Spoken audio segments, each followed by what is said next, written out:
रमजान का महीना रहमत और बरकत का महीना होता है।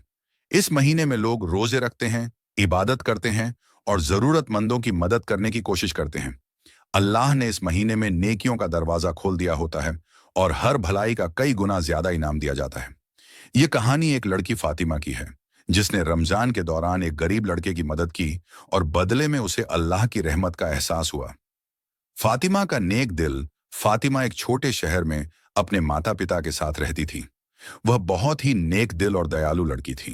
रमजान का महीना शुरू होते ही वह रोजा रखती, पांचों वक्त की नमाज पढ़ती और तिलावत कुरान करती। उसके माता पिता ने उसे सिखाया था कि रमजान सिर्फ भूखे प्यासे रहने के लिए नहीं, बल्कि अपनी आत्मा को साफ करने और गरीबों की मदद करने का मौका भी है। एक दिन जब वह इफ्तार के लिए कुछ चीजें बाजार से लेकर आ रही थी, तो उसने एक छोटे से लड़के को सड़क के किनारे बैठे देखा। वह बहुत कमजोर लग रहा था और उसके कपड़े फटे हुए थे। वह बहुत ध्यान से मिठाइयों की दुकान को देख रहा था, लेकिन उसके पास कुछ खरीदने के लिए पैसे नहीं थे। फातिमा को उस पर बहुत तरस आया। उसने सोचा, अल्लाह ने हमें बहुत कुछ दिया है, तो हमें भी दूसरों की मदद करनी चाहिए। पहला नेक काम। फातिमा उसके पास गई और धीरे से पूछा, भाई, तुम यहां क्या कर रहे हो? लड़के ने सिर झुका लिया और धीरे से बोला, मुझे बहुत भूख लगी है, लेकिन मेरे पास कुछ भी खरीदने के लिए पैसे नहीं हैं। फातिमा को बहुत दुख हुआ। उसने बिना कुछ सोचे अपनी टोकरी में से कुछ समोसे, खजूर और जूस निकाला और लड़के को दे दिया। पहले तो लड़का डर गया कि कहीं कोई डांटे ना, लेकिन जब उसने फातिमा की आंखों में सच्ची हमदर्दी देखी, तो उसने खाना ले लिया और खुशी खुशी खाने लगा। जब लड़के ने खाना खत्म किया, तो उसकी आंखों में आंसू आ गए। उसने कहा, बहन, आपने मेरी बहुत मदद की। अल्लाह आपको इसका अच्छा बदला दे।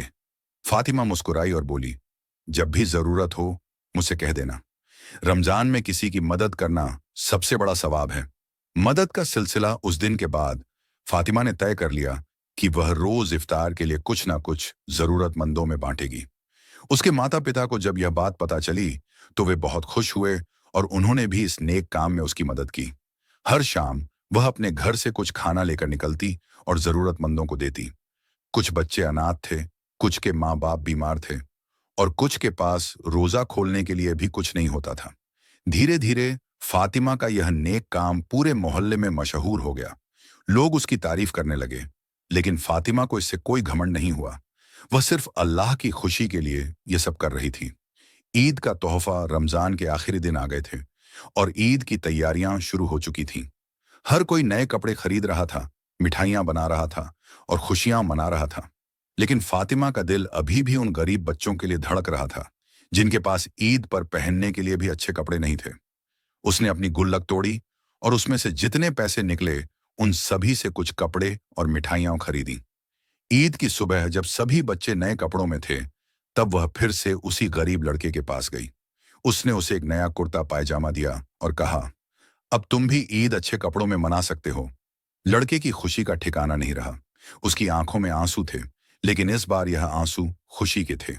उसने फातिमा से कहा, अल्लाह आपको बहुत खुश रखे, आपने मेरी ईद बना दी। अल्लाह की रहमत। ईद के दिन जब फातिमा अपने माता पिता के साथ मस्जिद से नमाज पढ़कर लौटी, तो उसने देखा कि उसके घर के बाहर बहुत सारे लोग खड़े थे। वे सब वही लोग थे जिनकी उसने रमजान के दौरान मदद की थी। वे मिठाइयां और फूल लेकर आए थे और फातिमा को दुआएं दे रहे थे। फातिमा की आंखों में आंसू आ गए। उसने महसूस किया कि जब आप किसी की मदद करते हैं, तो अल्लाह आपको कई गुना ज्यादा खुशी और बरकत देता है। उसके माता पिता भी बहुत खुश हुए और उन्होंने कहा, बेटा, यही इस्लाम की सच्ची सीख है, दूसरों की मदद करना।